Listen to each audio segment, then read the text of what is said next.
So here's what I've done to the Mustang to be prepared for Driver's Edge May 6th, May 7th. Track is going to be clockwise again, which not a bad thing, but I'm going to be pretty familiar with it right off the bat. It's going to take hardly no time at all to kind of just snap back into the groove that I was when I ran the 155 time. And but here are the changes I'm going to kind of cover that hopefully are going to make me a little faster this time around. So I've got the Mustang fresh back from the alignment shop. Got a track alignment for the Mustang. It's not as aggressive as I thought it was. It's actually not even far off from what I had it from the previous track run, which we'll see how that goes. I know eventually I need to see about catching the temperature and testing temperature that's on the outside, middle, and then on the inside. That's gonna be the true collection of data that's gonna tell me if I need more camber, less camber. Yeah, but other than that, we've repaired the engine, no longer leaking oil. We've got new brake pads. It's going to stop pretty good.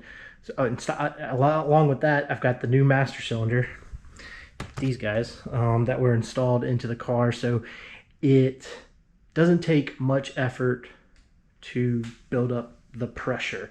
It definitely takes more pedal travel though to get it to stop. But for the most part, it's still stopping pretty darn good. What else? Track alignment, brakes, master cylinder update, got a fresh oil change. Oh, and I know you can see probably the way off in the back, there's a little orange noodle. That's brake ducts. Around here, here it is. All right, so I have brake ducts. I'm gonna see if I can get this installed. That'd be nice if I can. Basically, it is gonna go here. These go onto my spindle, and then that will, attach there.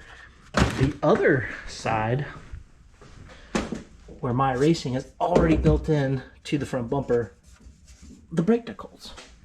So as you're driving down the road, there's going to be some brake duct that kind of goes through and sends some nice fresh air to the rotors to help keep them cool. So I'm gonna go ahead and set up the GoPro.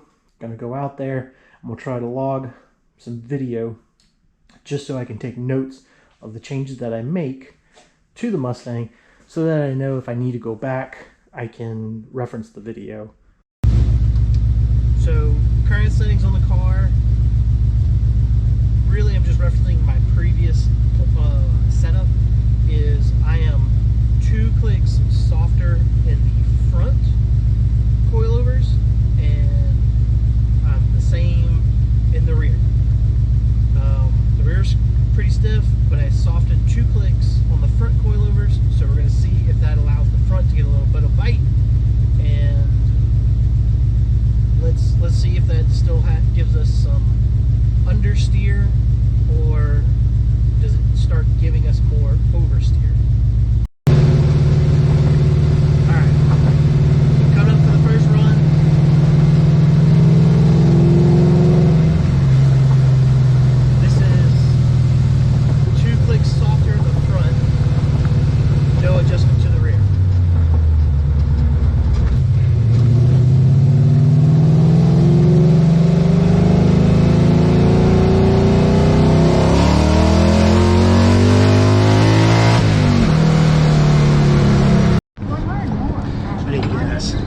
Without acting like an absolute heathen, I think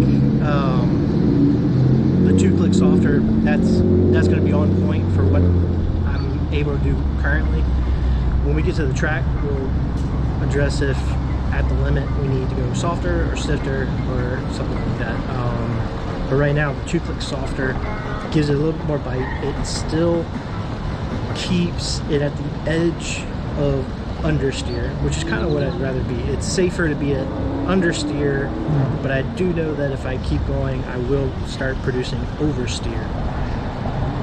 So when we get to the track, we'll make a couple of adjustments. We'll do a couple tests. There'll be plenty of sessions between 2 days, and we'll see what that gets us.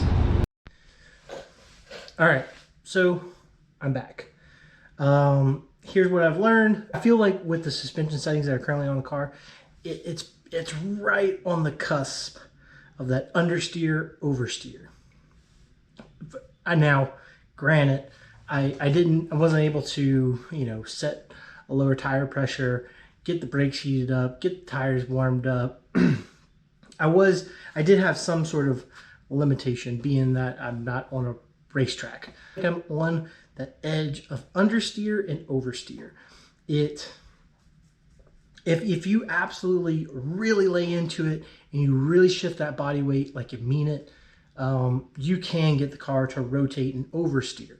However, if you're in somewhat of long sweepers, power turns, or something kind of like that, there's no kicking out of the rear end or anything like that. So I think I have it where I would like to start at. So again, this is with no adjustment to the rear shock, rear coilovers, and this is with 2 clicks soften in the front. I feel like I'm ready.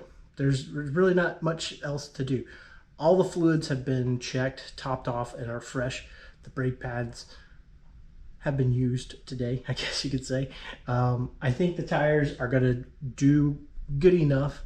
They're going to be lasting. This is probably going to be their last track day. I don't think they're going to survive after this track day. Maybe just a little bit of run around town or something like that. But for the most part, car's all checked out, ready to go. Along with the car being ready and prepped, now we just got to cross our fingers and hope that we got some nice good weather. And then also Brian, or also known as that S14 Z06 guy, he's bringing his Corvette Z06 out there to go have a little track day. Granted, he's not going to go ham and 100%, but he's out there going to be at least having fun with us and being out there. So I'm sure he'll have a little fun. But from what I've gathered, I think he's in blue group. I was placed back down into green group. I have some thoughts on that. I have some opinions. However, I think it is valid. I don't have enough track experience that justifies me to go to blue group. But I'm going to be one quick green group guy. I know that. Because we were cutting 155s. We made some adjustments, and I feel confident that we're going to definitely be cutting something faster than a 155. So cross our fingers. It's not going to be kind of a wasted day of just passing, but for the most part, passing on the track kind of is fun, good content for you guys and entertaining content for you guys. So I might, I'm going to definitely bring the GoPro. I got the mounts, I got everything, got batteries, I got memory cards, and I'm going to make sure I get as much as possible. I'll get the pits, I'll kind of go through my thoughts throughout the day, what I do to show up, and kind of how the track day kind of goes. So I'll make sure I film as much as possible so that you guys kind of get grasp like what's like being at a track day. Car's dialed in. I feel like as much as I can. If I keep touching it, I feel like it might get worse. So I feel like I'm in a good spot to start off, and we'll address everything.